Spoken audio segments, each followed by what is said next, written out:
Okay, so check this out, right? I don't get what's going on now. When I start the car, it won't turn over, but it's also not making no clicking sound either. Check this out.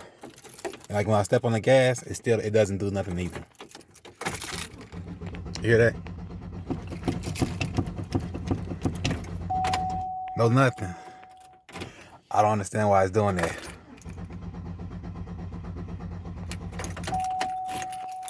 I don't get it. You tell me.